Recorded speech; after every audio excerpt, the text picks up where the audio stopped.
Sebelum diangkat menjadi nabi, orang Quraisy selalu memuji Nabi dengan gelar Al-Amin, yang artinya orang yang paling jujur dan dapat dipercaya. Tapi begitu beliau diutus menjadi nabi, orang Quraisy malah memusuhi dan memerangi beliau dengan sangat kejam. Saat itu Abu Thaliblah yang melindungi Nabi dari kejahatan orang kafir Quraisy. Abu Thalib membela Nabi sampai akhir hayatnya. Begitu juga dengan Sayyidah Khadijah, saat Nabi menghadapi gangguan dan cacian dari orang kafir Quraisy, beliau selalu ada untuk menghibur dan mendampingi Nabi. Selama 10 tahun mereka mendampingi Nabi, berjuang dengan segala harta, jiwa, dan raga. Tepat 10 tahun setelah masa kenabian, Allah memanggil Abu Thalib dan Khadijah dalam waktu yang berdekatan. Kehilangan Khadijah dan Abu Thalib membuat Nabi diliputi kesedihan yang mendalam. Karena hal inilah, para ulama menyebut tahun ini sebagai Amul Huzni atau tahun kesedihan. Namun, kesedihan Nabi nggak sampai di situ. Setelah Abu Thalib dan Sayyidah Khadijah meninggal dunia, kaum kafir Quraisy semakin merajalela. Mereka mencaci, mengintimidasi, bahkan mempersekusi Nabi dengan sangat kejam. Mereka terus-terusan menyakiti Nabi, baik fisik maupun mental. Hal inilah yang membuat Nabi memutuskan untuk pergi ke Taif. Beliau berharap bisa menemukan perlindungan dan dukungan dari penduduk di sana. Nabi menempuh perjalanan yang sangat panjang waktu itu. Jarak antara Mekah dan Taif kurang lebih 100 kilometer. Jarak yang jauh itu beliau tempuh dengan berjalan kaki. Bayangkan sahabat seiman, jarak 100 kilometer ditempuh dengan jalan kaki. Ketika Nabi sampai di Taif, harapan yang besar tadi malah sirna dalam seketika. Ternyata penduduk Taif lebih bengis dan lebih kejam daripada penduduk Mekah. Nabi nggak diterima di sana, beliau diusir dengan hina. Bahkan mereka menghujani Nabi dengan batu dan cacian yang begitu pedih. Nabi meninggalkan Taif dengan perasaan yang sangat tertekan. Dalam kondisi itu, beliau memutuskan untuk beristirahat di sebuah kebun. Dengan air mata yang terus mengalir di pipinya, Nabi mengangkat kedua tangannya, lalu berdoa kepada Allah. Ya Allah, hanya kepadamu aku mengadu atas lemahnya kekuatanku dan terbatasnya kemampuanku, serta kehinaanku di mata manusia. Wahai Tuhan yang kasih sayangnya lebih besar daripada penyayang manapun. Engkau adalah Tuhan bagi mereka yang tertindas dan tertekan, dan Engkau adalah Tuhanku. Kepada siapa Engkau hendak menyerahkan diriku? Apakah kepada orang yang jauh yang akan menindasku? Atau kepada musuh yang akan memperlakukanku dengan buruk? Ya Allah, selama Engkau tidak murka kepadaku, aku tidak peduli dengan semua penderitaan ini. Semua ini aku terima, asalkan Engkau tetap ridha kepadaku. Namun yang lebih aku harapkan adalah perlindungan dan kelembutan-Mu. Aku berlindung dengan cahaya wajah-Mu yang menerangi segala kegelapan, yang dengan cahaya itu segala perkara dunia dan akhirat menjadi lebih baik. Aku berlindung dari kemurkaan-Mu dan kemarahan-Mu yang bisa menghampiriku. Engkau berhak menegur hingga Engkau ridha. Ya Allah, tiada daya dan kekuatanku melainkan dengan pertolongan-Mu. Sahabat seiman yang dirahmati Allah, ternyata Allah mendengar rintihan dan tangisan Nabi Muhammad. Setelah beliau pulang dari Taif, Allah memanggil Nabi untuk menghadap langsung kepadanya. Peristiwa agung ini dinamakan dengan Isra Mi'raj. Menurut pendapat yang populer, peristiwa ini terjadi pada malam Senin 27 Rajab, tepatnya sebelum Nabi hijrah ke Madinah. Waktu itu, Nabi lagi tidur di dekat Hijr Ismail di samping Ka'bah. Beliau ditemani oleh dua orang sahabatnya, yaitu Hamzah bin Abdul Muthalib dan Ja'far bin Abi Thalib. Tiba-tiba datanglah malaikat Jibril, Mikail, dan Israfil. Lalu ketiga malaikat itu membawa Nabi dan membaringkannya di samping sumur Zamzam. Dalam riwayat lain diceritakan bahwa saat itu Nabi sedang tidur di rumahnya, tiba-tiba atap rumah beliau terbuka. Malaikat Jibril turun lalu membelah dada Nabi. Malaikat Jibril berkata kepada malaikat Mikail, "Berikanlah aku semangkok air Zamzam agar aku bisa membersihkan hatinya dan melapangkan dadanya."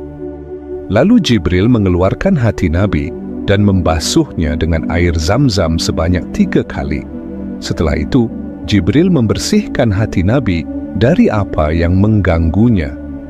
Kemudian Mikail datang membawa sebuah mangkok emas yang isinya hikmah dan iman. Jibril menuangkan isi mangkok tersebut ke dalam dada Nabi Muhammad. Seketika itu juga, hati beliau dipenuhi dengan kebijaksanaan yang mendalam, keilmuan yang agung, keyakinan yang teguh, dan keislaman yang sempurna. Setelah semua itu, Jibril merapatkan kembali dada Nabi Muhammad dan menempelkannya dengan stempel nubuwah. Tidak lama kemudian, didatangkanlah burak yang indah, lengkap dengan pelana dan tali kekang. Burak adalah hewan berwarna putih, lebih tinggi dari keledai, namun lebih kecil dari bagal. Dalam riwayat disampaikan, burak ini hasil perkawinan antara kuda dan keledai. Dia memiliki 2 telinga yang panjang dan langkahnya sejauh mata memandang. Ketika mendaki gunung, kaki belakangnya terangkat lebih tinggi. Sementara saat turun gunung, kaki depannya terangkat lebih tinggi. Burak juga memiliki 2 sayap di pinggulnya. Sayap-sayap ini berfungsi untuk mempercepat langkahnya saat berjalan. Ketika Rasulullah SAW mau menaiki burak, hewan itu tiba-tiba memberontak. Seketika Jibril meletakkan tangannya di tubuh burak, lalu dia berkata, "Tidakkah kau malu, wahai burak? Demi Allah, tidak ada makhluk yang lebih mulia darinya. Dialah Muhammad, utusan Allah yang paling mulia." Mendengar ucapan itu, burak pun menjadi malu hingga membuat keringat bercucuran dari tubuhnya. Kemudian, Rasulullah mulai menaiki burak. Dari sinilah perjalanan agung itu dimulai. Dalam perjalanan, Jibril berada di sebelah kanan Nabi sambil memegang pelana, sedangkan Mikail di sebelah kiri beliau sambil memegang tali kekang. Maka berjalanlah Rasulullah di malam itu hingga sampai ke suatu tempat yang dipenuhi dengan kebun kurma. Lalu Jibril berkata, "Turunlah dan salatlah di sini." Maka Rasulullah pun turun dan salat di situ. Setelah itu, mereka melanjutkan perjalanannya. Di tengah jalan, Jibril bertanya, "Ya Rasulullah, tahukah engkau di mana engkau salat tadi?" Rasulullah menjawab, "Tidak, wahai Jibril." Lalu Jibril berkata, "Tadi engkau salat di Taibah, yaitu kota Madinah, dan kesitulah kelak engkau akan berhijrah." Burak pun berjalan secepat kilat dan melangkahkan kakinya sejauh mata memandang. Jibril berkata, "Turunlah dan salatlah di sini." Maka Rasulullah pun salat, lalu kembali menaiki burak. Jibril bertanya lagi, "Ya Rasulullah, apakah engkau tahu di mana tadi engkau salat?" Rasul menjawab, "Tidak, wahai Jibril." Jibril berkata, "Tadi engkau salat di kota Madian, di pohon itulah dulu Nabi Musa pernah berteduh."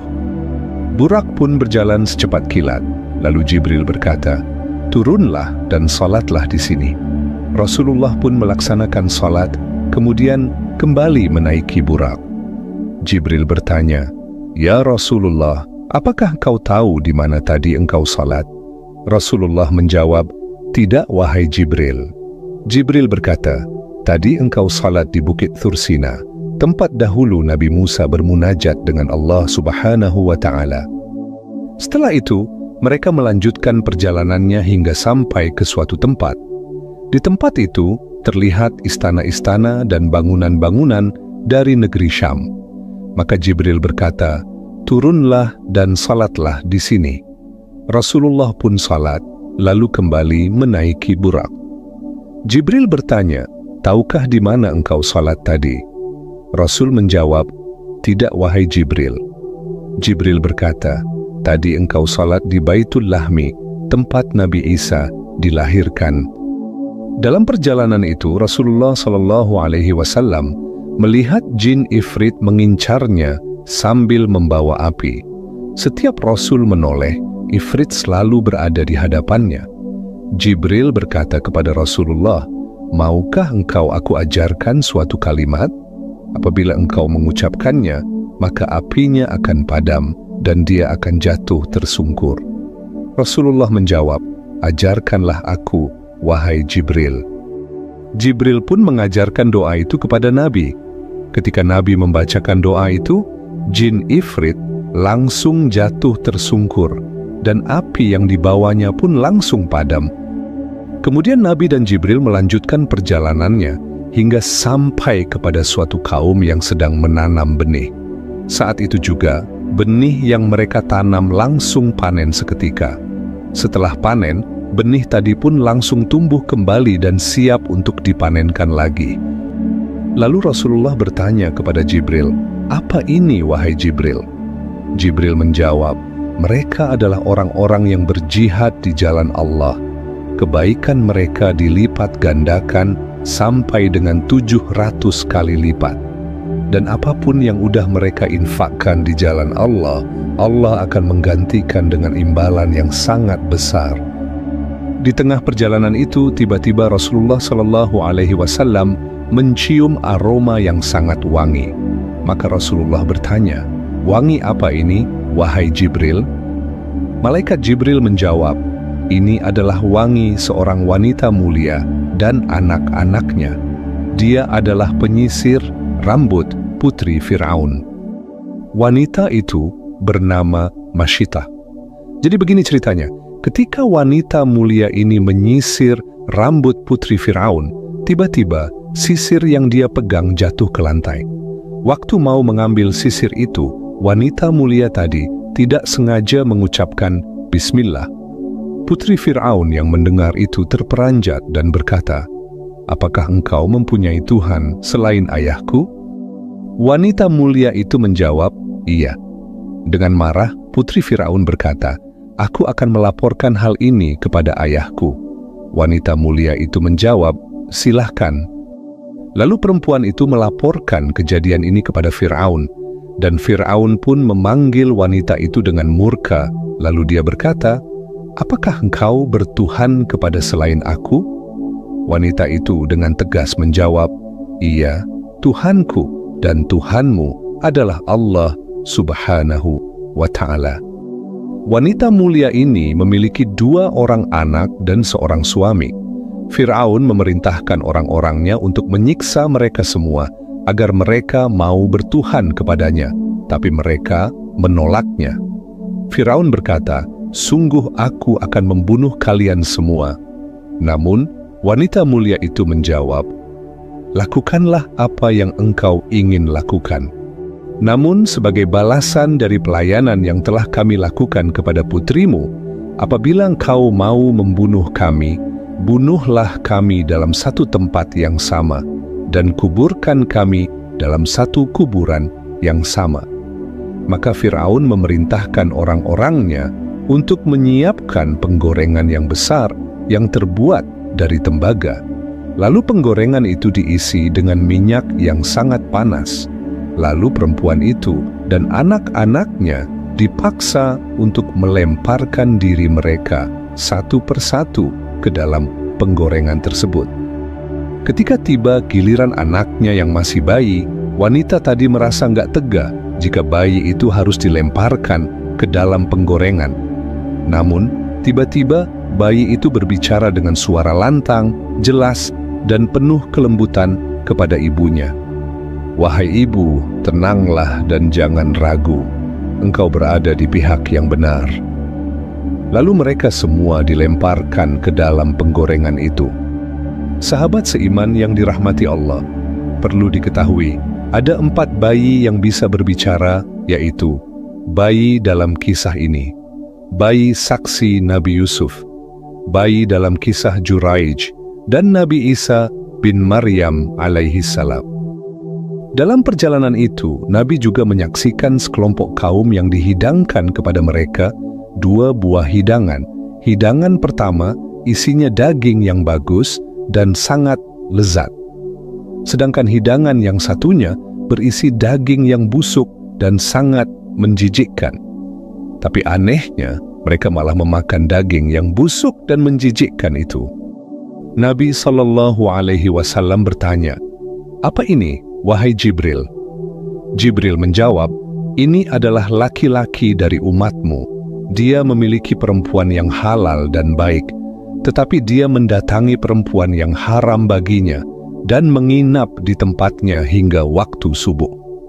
Begitu juga perempuan dari umatmu, dia memiliki lelaki yang halal dan baik, tetapi ia mendatangi lelaki yang haram baginya dan menginap di tempatnya hingga waktu subuh." Setelah itu, Nabi juga melihat seorang lelaki yang sedang berenang di sungai darah sambil dilempari dengan batu. Nabi bertanya, "Apa ini, wahai Jibril?" Jibril menjawab, "Inilah perumpamaan orang yang memakan riba." Lalu Nabi melihat sekelompok kaum yang memiliki kuku dari tembaga. Kuku itu mereka pakai untuk mencakar wajah dan badannya sendiri. Maka Nabi berkata, "Siapa mereka, wahai Jibril?" Jibril menjawab, "Mereka adalah orang-orang yang suka bergibah atau bergosip. Mereka doyan merusak kehormatan orang lain dengan ucapannya." Dalam perjalanan itu, Nabi juga melihat seseorang dengan tubuh yang tinggi dan besar. Kulitnya sangat putih, salah satu matanya seperti bintang yang berkilau, rambutnya seperti dahan-dahan pohon. Maka Nabi berkata, "Siapa ini, wahai Jibril?" Jibril menjawab, "Dia adalah Dajjal yang akan menghasut umatmu di akhir zaman." Setelah melihat Dajjal, tiba-tiba Nabi dipanggil oleh seseorang dari sebelah kanannya. "Wahai Muhammad, lihatlah aku ingin bertanya kepadamu." Tapi Nabi tidak memperdulikan panggilan itu. Lalu Nabi bertanya, "Apa ini, wahai Jibril?" Jibril menjawab, "Ini adalah seruan seorang Yahudi. Jika engkau menjawab seruannya, maka umatmu akan mengikuti kaum Yahudi." Lalu Nabi dipanggil oleh seseorang dari sebelah kirinya, "Wahai Muhammad, lihatlah aku ingin bertanya kepadamu." Tapi Nabi tidak memperdulikan panggilan itu. Lalu Nabi bertanya, "Apa ini, wahai Jibril?" Jibril menjawab, "Ini adalah seruan seorang Nasrani. Jika engkau menjawab seruannya, maka umatmu akan mengikuti kaum Nasrani." Nabi juga dipanggil oleh seorang wanita yang lengannya terbuka dan dipenuhi dengan segala macam perhiasan yang pernah Allah ciptakan. Wanita itu berkata, "Wahai Muhammad, lihatlah kepadaku. Aku ingin bertanya kepadamu." Rasulullah SAW tidak menjawabnya. Lalu beliau bertanya, "Apa ini, wahai Jibril?" Jibril berkata, "Itu adalah dunia. Jika engkau menjawab seruannya, maka umatmu akan memilih dunia yang hina daripada akhirat." Kemudian Nabi dipanggil lagi oleh seseorang yang sangat tua. "Kemarilah, wahai Muhammad." Jibril berkata, "Teruslah berjalan, wahai Muhammad." Nabi bertanya, "Siapa dia, wahai Jibril?" Jibril menjawab, "Itu adalah iblis, musuh Allah. Dia berharap engkau mau condong kepadanya." Nabi juga dipanggil oleh seorang nenek tua di pinggir jalan.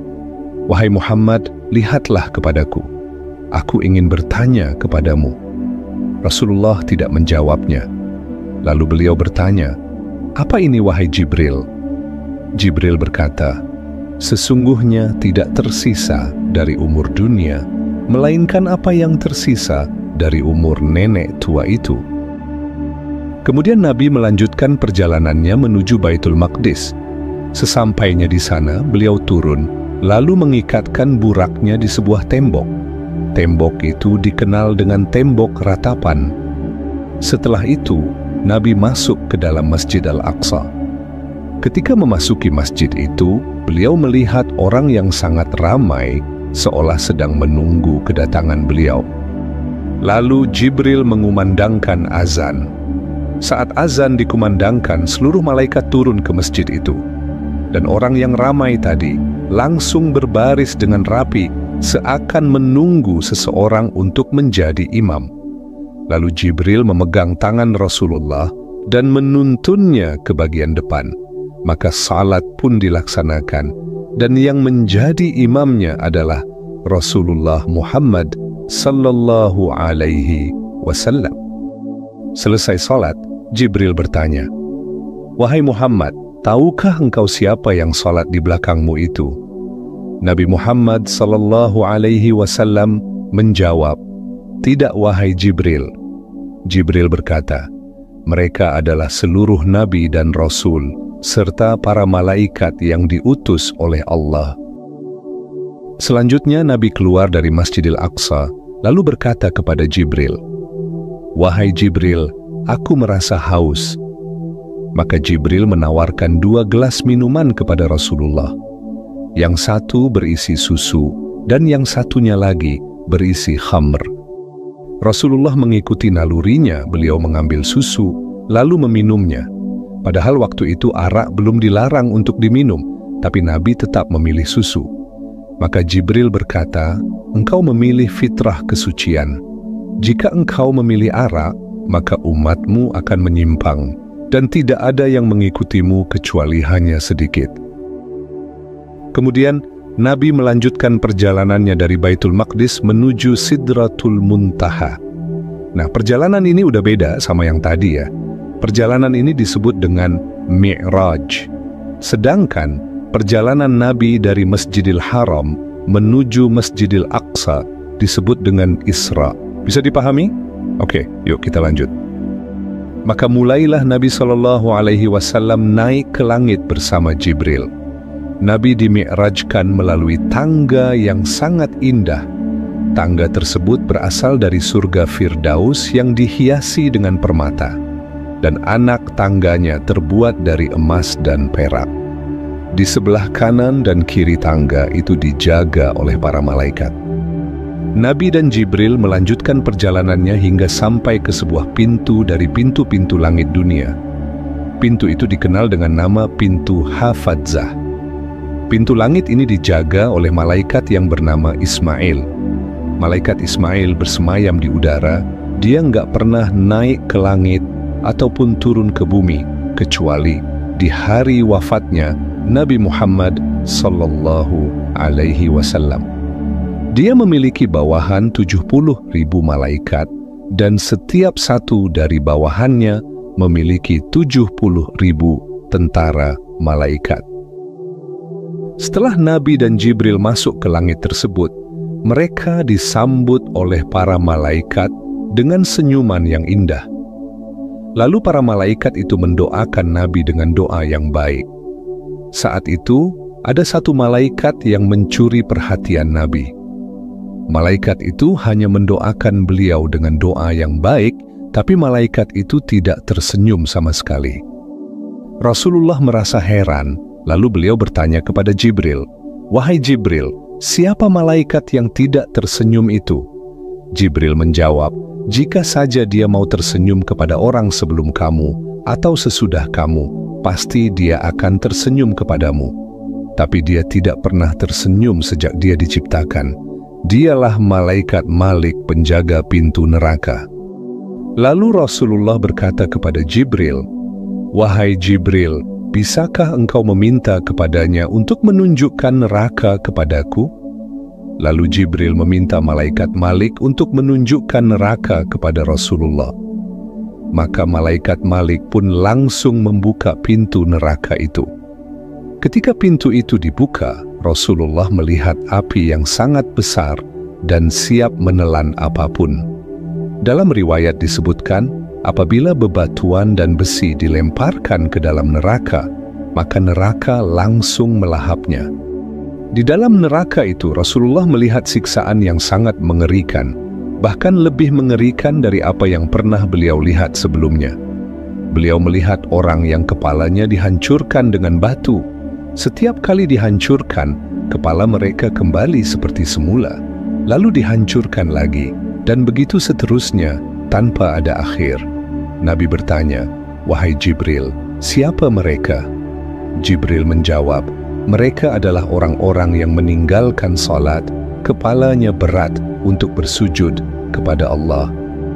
Nabi Muhammad SAW juga melihat orang dengan bibir yang mirip dengan bibir unta. Ketika mulut mereka dibuka, batu besar dan panas dari neraka dimasukkan ke dalam mulut mereka. Batu besar itu membakar dan merobek bagian dalam tubuh mereka hingga tembus ke bagian bawah tubuh. Mereka menjerit dan merintih kepada Allah. Lalu Nabi Muhammad bertanya, "Siapa mereka itu, wahai Jibril?" Jibril menjawab, "Mereka adalah orang-orang yang memakan harta anak yatim dengan cara yang zalim. Sesungguhnya perut mereka diisi dengan api Jahannam dan mereka akan membusuk di dalam neraka." Rasulullah SAW juga melihat sekelompok wanita yang sedang digantung pada payudara mereka. Ada juga wanita yang sedang digantung dengan posisi terbalik, kepala di bawah dan kaki di atas. Nabi pun bertanya, "Siapa mereka itu, wahai Jibril?" Jibril menjawab, "Mereka adalah wanita-wanita yang melakukan perzinaan dan membunuh anak-anak mereka." Kemudian Nabi SAW melihat sekelompok kaum yang dipotong-potong daging dari tubuh mereka. Daging tersebut dijadikan makanan untuk mereka sendiri. Lalu mereka diserukan, "Makanlah dagingmu sebagaimana kamu memakan daging saudaramu." Nabi Muhammad bertanya, "Siapakah mereka itu, wahai Jibril?" Jibril menjawab, "Mereka adalah umatmu yang suka mencela, menghina, dan mengolok-olok kejelekan orang lain melalui kedipan mata dan ucapan mereka." Nabi juga melihat orang-orang yang lidah dan bibir mereka dipotong dengan pemotong yang sangat tajam. Setiap kali dipotong, lidah dan bibir itu kembali seperti semula untuk dipotong lagi. Hal itu terus berulang dan gak ada akhirnya. Nabi SAW bertanya, "Siapa mereka, wahai Jibril?" Jibril menjawab, "Mereka adalah penceramah dari umatmu yang membawa fitnah." Mereka berkata, tapi tidak mengamalkan apa yang mereka katakan. Dalam perjalanan itu, Nabi juga menyaksikan bermacam ragam siksaan lainnya, bahkan lebih buruk dari apa yang tadi sudah disampaikan. Setelah itu, Rasulullah meminta kepada malaikat Malik agar pintu neraka ditutup kembali. Maka, malaikat Malik pun menutup pintu tersebut. Kemudian, Nabi melanjutkan perjalanannya hingga sampai pada suatu tempat. Di tempat itu, Rasulullah melihat seseorang yang sangat besar.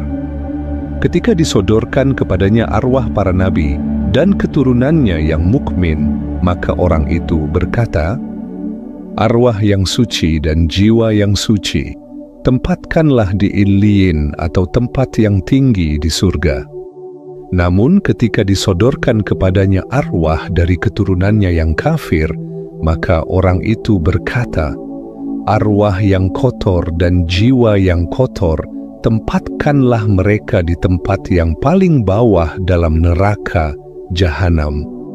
Di samping kanan dari arwah-arwah tersebut, ada satu pintu yang mengeluarkan bau yang sangat harum. Sementara di samping kiri arwah-arwah itu, pintunya mengeluarkan bau yang sangat busuk. Jika orang itu menoleh ke kanannya, dia tersenyum bahagia. Dan waktu dia melihat ke kirinya, dia sangat sedih dan menangis. Lalu Nabi bertanya kepada Jibril, "Siapa itu, wahai Jibril?" Jibril menjawab, "Dia adalah ayahmu, Nabi Adam alaihi salam. Arwah yang ada di sebelah kanannya adalah calon penghuni surga, sedangkan yang di sebelah kirinya adalah calon penghuni neraka. Pintu yang di sebelah kanannya adalah pintu surga." Kalau dia melihat keturunannya memasuki pintu itu, dia tertawa bahagia. Sedangkan pintu di sebelah kirinya adalah pintu neraka. Jika dia melihat keturunannya memasuki pintu itu, dia merasa sedih dan menangis. Maka Nabi pun memberi salam kepada Nabi Adam, lalu Nabi Adam menjawab salamnya sambil berkata, "Selamat datang wahai anak yang soleh dan Nabi yang soleh." Selanjutnya, Nabi Adam mendoakan beliau dengan doa yang baik. Setelah ketemu dengan Nabi Adam alaihissalam, Nabi SAW melanjutkan perjalanannya hingga sampai di langit yang kedua. Setelah memasuki langit kedua, beliau bertemu dengan Nabi Isa bin Maryam alaihissalam dan Nabi Yahya bin Zakaria alaihissalam. Lalu Nabi Muhammad memberi salam kepada Nabi Isa dan Nabi Yahya. Kedua nabi itu menjawab salam tersebut, lalu berkata, "Selamat datang wahai saudara yang soleh serta nabi yang soleh." Kemudian mereka mendoakan Rasulullah dengan doa yang baik. Setelah itu, Nabi Muhammad melanjutkan perjalanannya dan sampai di langit yang ketiga. Di sini beliau bertemu dengan Nabi Yusuf alaihissalam. Lalu Nabi Muhammad memberi salam kepada Nabi Yusuf. Nabi Yusuf menjawab salam tersebut sambil berkata, "Selamat datang wahai saudara yang soleh dan Nabi yang soleh." Nabi Yusuf kemudian mendoakan Rasulullah dengan kebaikan. Rasulullah SAW melanjutkan perjalanannya dan sampai di langit keempat. Di sini beliau bertemu dengan Nabi Idris alaihissalam. Nabi Muhammad memberi salam kepada Nabi Idris. Nabi Idris menjawab salam tersebut sambil berkata, "Selamat datang wahai saudara yang soleh serta Nabi yang soleh." Nabi Idris kemudian mendoakan Rasulullah dengan kebaikan. Rasulullah SAW melanjutkan perjalanannya dan sampai di langit yang kelima. Di langit yang kelima, beliau bertemu dengan Nabi Harun alaihissalam. Nabi Harun memiliki jenggot yang panjangnya hampir mencapai pusar. Setengah dari jenggot beliau berwarna putih dan setengahnya lagi berwarna hitam. Nabi Muhammad memberi salam kepada Nabi Harun. Nabi Harun menjawab salam tersebut sambil berkata, "Selamat datang wahai saudara yang soleh serta Nabi yang soleh." Nabi Harun kemudian mendoakan Rasulullah dengan kebaikan. Setelah itu, Nabi Muhammad melanjutkan perjalanannya. Sebelum sampai di langit yang keenam, beliau melihat para nabi dan rasul bersama umat mereka masing-masing. Beberapa nabi memiliki kurang dari 10 pengikut, ada juga yang memiliki puluhan pengikut, dan ada juga yang memiliki banyak pengikut, bahkan ada yang nggak punya pengikut sama sekali. Rasulullah kemudian melewati suatu kaum yang sangat besar, saking besarnya, sampai memenuhi ufuk langit. Nabi Muhammad bertanya, "Siapa mereka wahai Jibril?" Jibril menjawab, "Itu adalah Nabi Musa bersama kaumnya." Jibril kemudian memerintahkan Rasulullah untuk mengangkat kepalanya. Setelah Nabi mengangkat kepalanya, beliau melihat sekelompok orang yang jauh lebih besar daripada Nabi Musa dan kaumnya. Kaum itu memenuhi ufuk langit dari berbagai sisi. Jibril berkata kepada Nabi Muhammad, "Mereka adalah umatmu, dan di antara mereka terdapat 70.000 orang yang akan masuk surga tanpa dihisab." Lalu Nabi melanjutkan perjalanannya dan sampai di langit yang keenam. Di langit yang keenam, Rasulullah bertemu dengan Nabi Musa bin Imran alaihissalam. Nabi Muhammad memberi salam kepada Nabi Musa. Nabi Musa menjawab salam tersebut sambil berkata, "Selamat datang wahai saudara yang soleh serta Nabi yang soleh." Nabi Musa juga mendoakan Rasulullah dengan kebaikan. Saat Nabi Muhammad mau meninggalkan tempat itu, beliau melihat Nabi Musa sedang menangis. Rasulullah SAW pun merasa bingung, lalu beliau bertanya, "Wahai Nabi Allah, kenapa engkau menangis?" Nabi Musa menjawab, "Aku menangis karena ada seorang pemuda yang diutus setelahku. Umatnya akan masuk surga lebih banyak dari umatku. Bani Israel mengira aku adalah anak Adam yang paling mulia di sisi Allah, padahal engkaulah manusia yang paling mulia di sisi Allah. Kalau cuma engkau yang mengungguli kemuliaanku di sisi Allah, aku nggak masalah dengan hal itu. Tapi umatmu juga bersamamu mengungguli kemuliaan itu." Setelah ketemu dengan Nabi Musa, Rasulullah melanjutkan perjalanannya dan sampai di langit ketujuh. Di langit ketujuh, beliau bertemu dengan Nabi Ibrahim alaihissalam, sang kekasih Allah Al-Khalil. Nabi Ibrahim sedang duduk bersama kaumnya di pintu surga, di atas kursi emas, sambil menyandarkan punggungnya di Baitul Makmur. Nabi Muhammad memberi salam kepada Nabi Ibrahim. Nabi Ibrahim menjawab salam tersebut sambil berkata, "Selamat datang, wahai putraku yang soleh, serta Nabi yang soleh." Lalu Nabi Ibrahim melanjutkan, "Engkau akan berjumpa dengan Allah malam ini. Umatmu adalah umat terakhir dan yang paling lemah. Maka berdoalah untuk umatmu. Perintahkan kepada umatmu agar memperbanyak menanam pohon surga. Karena tanah surga sangat luas, subur, dan indah." Maka Nabi Muhammad bertanya, "Apa yang dimaksud dengan pohon surga itu?" Nabi Ibrahim menjawab, "Pohon surga itu adalah kalimat La haula wa la quwwata illa billahil aliyyil azim."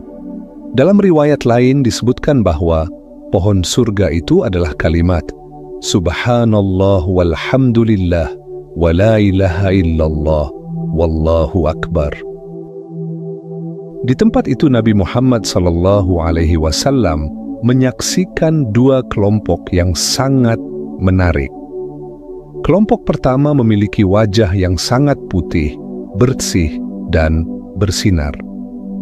Sementara kelompok kedua memiliki warna yang kurang putih, seakan-akan ada noda pada wajah mereka. Lalu kelompok kedua yang kurang putih tadi masuk ke sebuah sungai. Mereka mandi sebanyak 3 kali di sungai itu. Tiap selesai mandi, warna mereka menjadi semakin putih dan bersih. Setelah mandi yang ketiga kalinya, warna mereka menjadi putih bersih, seperti kelompok pertama tadi. Lalu mereka mendatangi kelompok pertama dan duduk bersama. Lalu Nabi Muhammad bertanya, "Wahai Jibril, siapa orang yang memiliki wajah yang sangat putih itu? Dan siapa orang yang di wajahnya seakan ada noda? Lalu sungai apa ini? Kenapa mereka mandi di sini?" Jibril menjawab, "Kelompok pertama yang wajahnya sangat putih adalah orang-orang yang tidak mencampurkan iman mereka dengan dosa mereka. Sedangkan kelompok kedua yang memiliki wajah yang agak kotor adalah orang-orang yang mencampurkan amal kebaikan dengan kejelekan, tapi akhirnya mereka bertaubat dan Allah menerima taubatnya. Dan sungai yang mereka masuki pertama adalah rahmat Allah, yang kedua adalah nikmat Allah, dan yang ketiga Allah memberikan kepada mereka minuman yang suci. Ini adalah tempatmu dan tempat umatmu." Setelah menyaksikan kejadian yang luar biasa tadi, Nabi Muhammad bersama malaikat Jibril melanjutkan perjalanan mereka ke Baitul Makmur. Lalu Nabi dan Jibril melaksanakan salat di sana. Baitul Makmur ini bisa dibilang kayak Ka'bahnya penduduk langit atau Ka'bahnya malaikat. Posisinya sejajar dengan Ka'bah yang ada di bumi.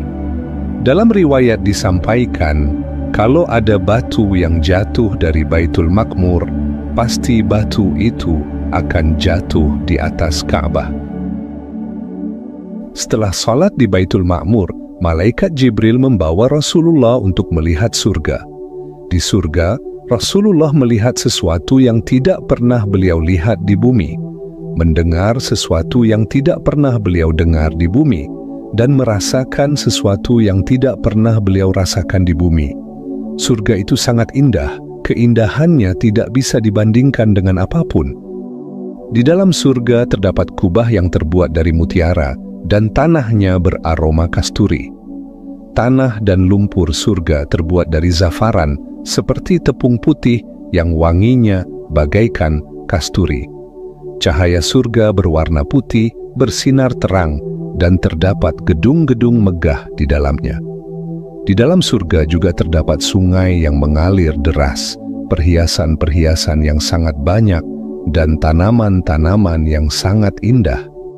Di dalam surga, Rasulullah juga melihat sungai susu yang tidak berubah rasanya, sungai arak yang sangat lezat, dan sungai madu yang sangat jernih. Beliau juga melihat sebuah telaga yang sangat indah.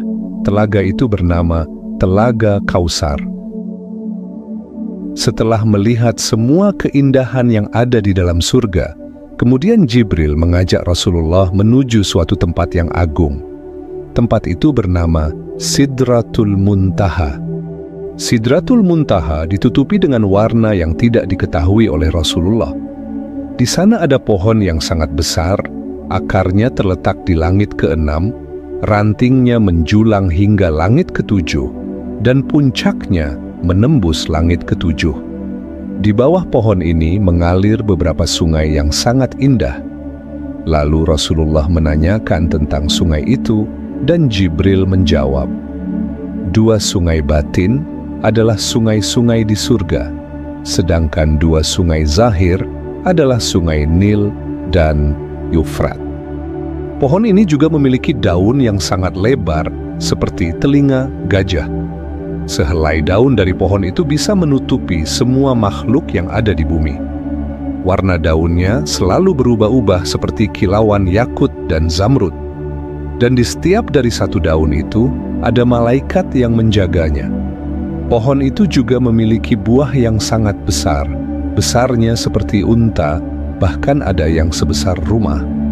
Dan bentuk buah itu seperti buah kelapa. Di situ juga Nabi melihat belalang-belalang yang terbuat dari emas.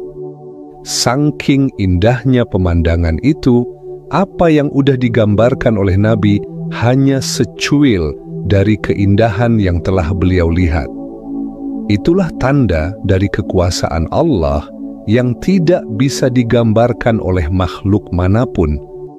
Dan di Sidratul Muntaha inilah Rasulullah kembali melihat bentuk asli dari malaikat Jibril yang kedua kalinya. Seperti yang sudah diketahui, Rasulullah pernah melihat bentuk asli malaikat Jibril saat beliau menerima wahyu pertama di Gua Hira. Dan di Sidratul Muntaha beliau kembali melihat bentuk asli itu untuk kedua kalinya. Setelah melihat semua keindahan yang ada di Sidratul Muntaha, tiba-tiba Rasulullah mendengar suara yang memanggil beliau. "Wahai Muhammad, masuklah." Setelah mendengar suara itu, Rasulullah langsung diangkat melewati puncak Sidratul Muntaha. Tidak ada satupun makhluk yang bisa melewati tempat itu, bahkan malaikat sekalipun. Selanjutnya Rasulullah SAW diangkat ke tempat yang sangat tinggi. Beliau diselimuti oleh awan yang berwarna-warni. Dalam perjalanan itu, Rasulullah melewati 70.000 cahaya pembatas hingga sampai ke Mustawa, yaitu tempat qalam menulis catatan di Lauhil Mahfuz. Di tempat itu, Rasulullah melihat seorang laki-laki yang gaib dalam nur arsy. Rasulullah bertanya, "Siapa gerangan? Apakah malaikat atau seorang nabi?" Orang itu menjawab, "Bukan, aku adalah laki-laki di dunia yang membasahkan mulutku dengan zikir kepada Allah. Hatiku selalu rindu kepadanya, dan aku tidak pernah mencela orang tuaku." Kemudian, tibalah momentum yang sangat agung. Rasulullah SAW diperkenankan untuk melihat wajah Allah Subhanahu wa Ta'ala.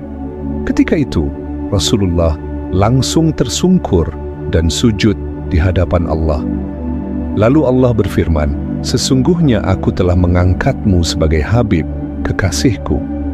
Aku mengutusmu kepada seluruh makhluk untuk membawa kabar gembira dan memberi peringatan. Aku telah melapangkan dadamu dan menghapus segala dosa-dosamu. Sesungguhnya aku telah mengangkat namamu. Hingga kapanpun namaku disebut, pasti namamu juga disebut bersamaku. Dan aku telah menjadikan umatmu sebagai umat terbaik dari seluruh umat. Aku jadikan umatmu sebagai umat terakhir yang lahir di muka bumi, tapi yang pertama memasuki surga. Aku telah menjadikan engkau sebagai nabi yang pertama diciptakan, yang terakhir diutus, dan yang paling awal dibangkitkan pada hari kiamat. Aku berikan kepadamu surat Al-Fatihah, yang belum pernah aku berikan kepada nabi sebelummu. Aku juga berikan penutup surat Al-Baqarah, sebuah harta karun yang aku simpan di bawah arasy dan tidak pernah aku berikan kepada nabi sebelummu. Aku berikan kepadamu Al-Kautsar, sebuah nikmat yang tak terhingga, dan aku berikan kepadamu 8 karunia: Islam, hijrah, jihad, sedekah, puasa Ramadan, amar ma'ruf, nahi mungkar, dan juga kewajiban yang aku tetapkan untukmu dan umatmu pada hari aku menciptakan langit dan bumi. Aku mewajibkan atasmu dan umatmu 50 kali salat, maka dirikanlah salat itu. Setelah selesai bermunajat dengan Allah, Rasulullah kembali turun, lalu bertemu dengan Malaikat Jibril. Malaikat Jibril menuntun beliau dan membawanya menemui Nabi Ibrahim. Selanjutnya, Jibril membawa beliau menemui Nabi Musa. Melihat Rasulullah, Nabi Musa bertanya, "Wahai Muhammad, apa yang Allah perintahkan kepada umatmu?" Nabi Muhammad menjawab, "Allah telah mewajibkan kepadaku dan kepada umatku untuk mendirikan salat sehari semalam 50 waktu." Mendengar hal itu, Nabi Musa berkata, "Kembalilah kepada Allah dan mintalah keringanan. Umatmu tidak akan sanggup melakukan itu. Aku sendiri telah mencobanya kepada Bani Israel. Bani Israel itu lebih kuat daripada umatmu, tapi mereka tidak mampu melakukan amalan yang bahkan lebih sedikit dari apa yang Allah perintahkan kepada umatmu." Setelah mendengar kata-kata Nabi Musa, Rasulullah melihat ke arah Jibril. Lalu Jibril mengisyaratkan agar Rasulullah kembali menemui Allah untuk meminta keringanan. Maka Rasulullah pun kembali menemui Allah Subhanahu wa Ta'ala untuk meminta keringanan. Saat berjumpa dengan Allah, Nabi langsung bersujud. Dalam sujudnya beliau berkata, "Ya Allah, ringankanlah apa yang telah Engkau perintahkan kepada umatku. Sesungguhnya umatku adalah umat yang lemah." Mendengar permohonan itu, Allah pun berfirman, "Aku telah kurangi kepada umatmu menjadi 45 waktu salat." Setelah itu, Rasulullah turun dari Sidratul Muntaha dan kembali menemui Nabi Musa. Ketika Nabi Musa mendengar apa yang disampaikan oleh Rasulullah, beliau berkata, "Umatmu tidak akan mampu melakukannya. Aku telah menguji Bani Israel dan mereka juga tidak sanggup. Kembalilah kepada Tuhanmu dan mintalah keringanan." Rasulullah terus kembali menghadap Allah atas saran dari Nabi Musa. Beliau memohon keringanan bagi umatnya. Setiap kali beliau meminta, Allah mengurangi 5 waktu salat. Hingga akhirnya, setelah beberapa kali menghadap Allah, Allah berfirman, "Wahai Muhammad, sesungguhnya aku wajibkan kepadamu dan kepada umatmu sehari semalam 5 waktu salat. Setiap salat fardu diganjar dengan 10 ganjaran. Oleh karena itu, 5 waktu salat fardu sama dengan 50 kali salat fardu. Begitu juga barang siapa yang berniat untuk melakukan kebaikan tetapi tidak jadi melakukannya, maka akan dicatat baginya 1 kebaikan. Kalau dia melakukannya, maka akan dicatat 10 kebaikan baginya. Sebaliknya, barang siapa yang berniat ingin melakukan kejahatan tetapi tidak jadi melakukannya, maka tidak ada sesuatu pun yang dicatat baginya. Seandainya dia melakukannya, maka akan dicatat sebagai 1 kejahatan baginya. Setelah mendapatkan keringanan dari Allah Subhanahu wa Ta'ala, Rasulullah kembali ke tempat Nabi Musa dan menceritakan kepada Nabi Musa. Nabi Musa kemudian berkata, "Turunlah engkau, wahai Muhammad, dengan menyebut nama Allah."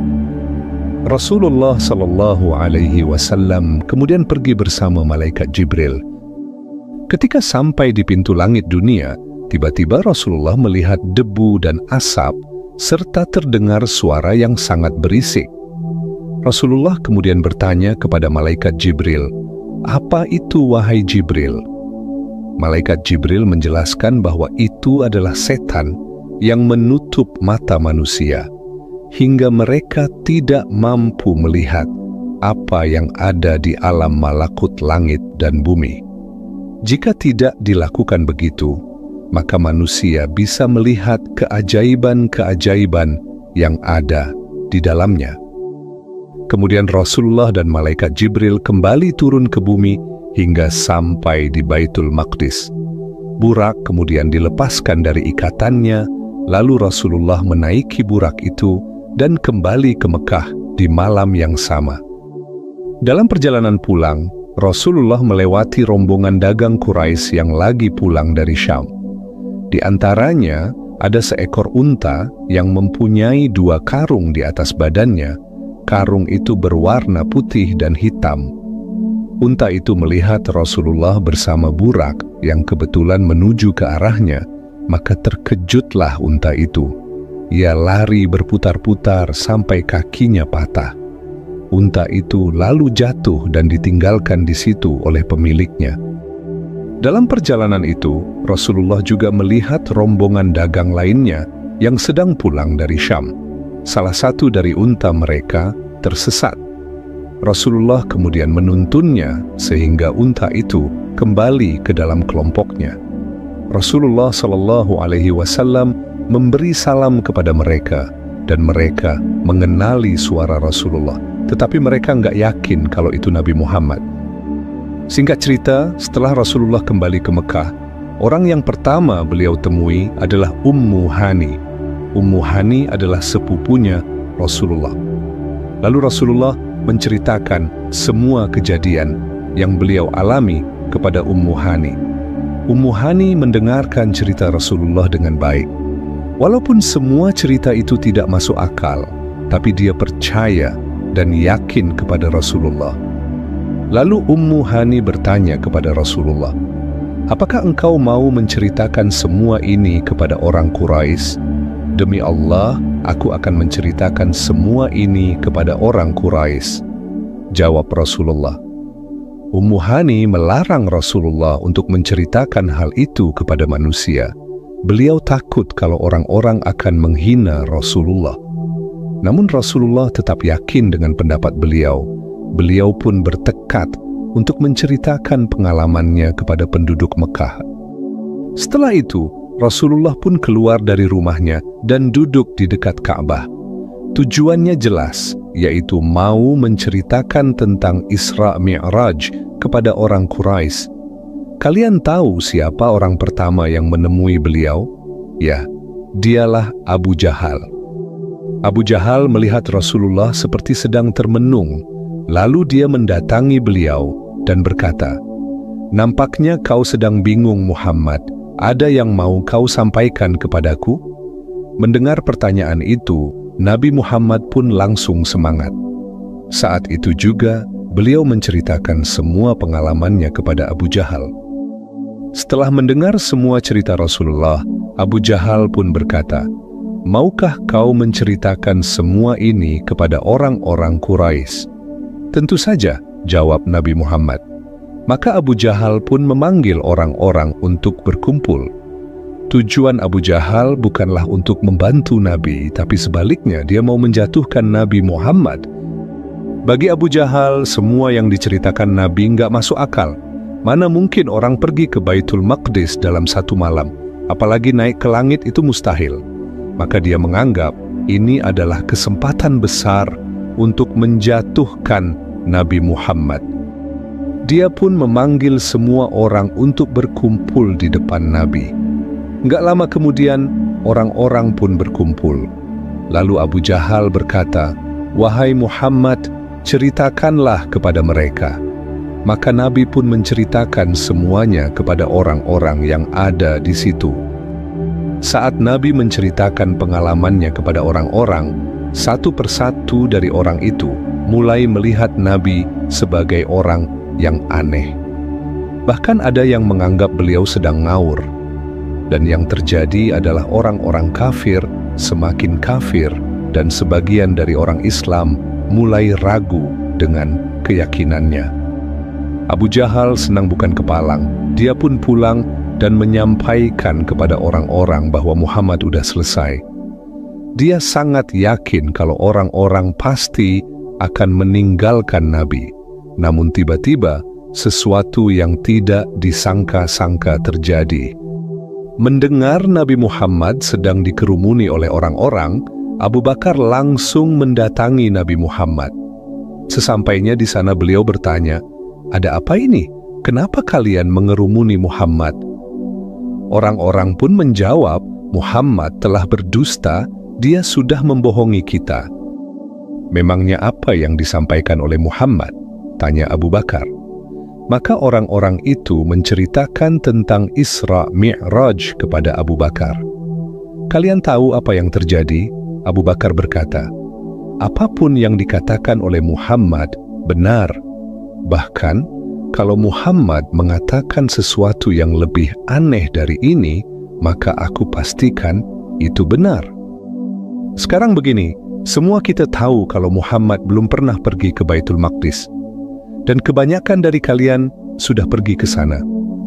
Aku akan meminta Muhammad menggambarkan tentang Baitul Maqdis. Seandainya yang disampaikan oleh Muhammad sesuai dengan apa yang kalian ketahui tentang Baitul Maqdis, berarti yang dia katakan itu benar. Dan seandainya satu saja yang dia sampaikan salah, berarti kita sepakat dia sudah berdusta. Maka semua orang sepakat dengan pendapat Abu Bakar. Selanjutnya, Abu Bakar meminta Nabi untuk menggambarkan tentang Baitul Maqdis dengan detail. Ketika Nabi mau menceritakan tentang gambaran Baitul Maqdis, Allah menampakkan Baitul Maqdis terhampar di depan mata beliau. Maka Nabi pun menceritakan gambaran Baitul Maqdis dengan sangat detail. Mulai dari jumlah pintunya, jumlah tiangnya, bahkan sampai lantai yang rusak pun beliau sampaikan. Setiap apa yang disampaikan oleh Nabi, Abu Bakar selalu berkata, "Benar, engkau benar Muhammad, benar apa yang engkau sampaikan, benar Muhammad, benar." Hal inilah yang membuat Abu Bakar dijuluki As-Siddiq, yang artinya orang yang membenarkan. Sahabat seiman yang dirahmati Allah. Peran Abu Bakar sangat penting dalam peristiwa Isra Mi'raj ini. Orang-orang yang sebelumnya menghina Nabi perlahan mulai tersadarkan. Dan orang-orang Islam yang udah meragukan Nabi, imannya kembali terkuatkan. Dan yang paling penting, kita sebagai umat Islam wajib meyakini kalau Nabi kita Muhammad SAW tidak pernah berbohong. Wallahu a'lam bissawab.